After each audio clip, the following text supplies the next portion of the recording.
And I'll be asking Bill Drummond, writer and artist, why he burnt £1 million of the money he earned as a pop star.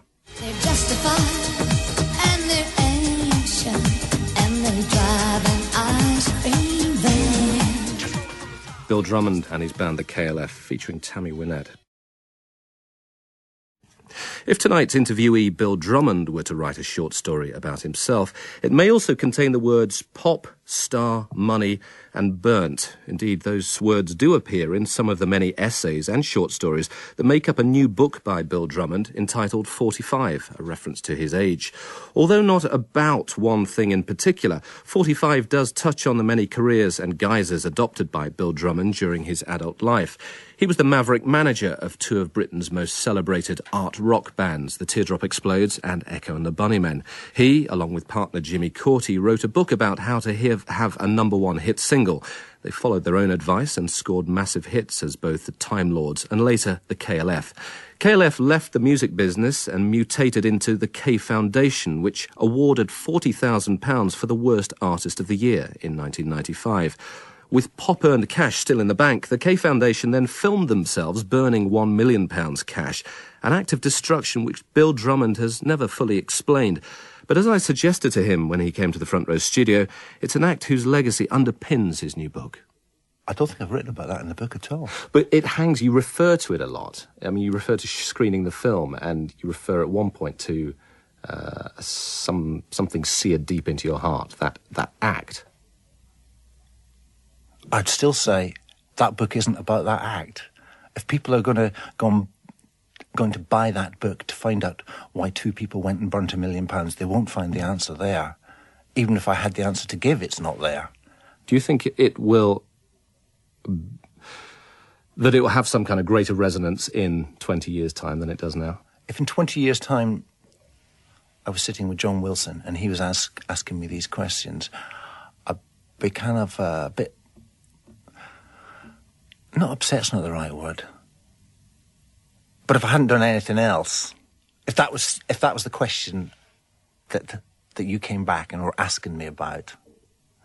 But I said 20 years because you've suggested that you're going to wait 20 years until you talk about it. 23 years, actually. And it's 23 years from a certain date, which is now about 4 or 5 years ago. But that's a self-imposed rule. You and your partner, Jimmy Cauty, will not talk about why you went to a remote island in Scotland and burnt that £1 million for 23 years. No. Is that because you don't know why you've done it yet? Because we don't want to talk about it. Let's just go back to 1995 when the Turner Prize was awarded. The KLF became the K Foundation. You set yourselves up as an art foundation to award £40,000 for the Worst Artist of the Year. And you presented £40,000 nailed to a wooden board in cash to Rachel Whiteread, who, coincidentally, was the winner of the Turner Prize on the same evening. Why? In fish and chip shops, they used to get this kind of wallpaper that was I imagined it was a Canadian mountain scene. So you'd have the mountain covered in trees, and then there'd be the lake, and reflected in the lake was the mountain. And I imagined that our K Foundation award was that reflection in that lake. I always had that picture in my head of that scene behind in the fish and chip shop. And it was like we were painting that picture. We didn't elect Rachel Whiteread to be the winner. We put out a vote. And because her house was attracting so much media attention, the votes that came in were all going for that.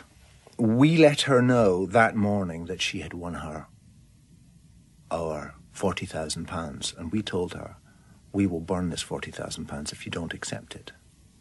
So she felt she was forced to accept the £40,000. Which she did reluctantly.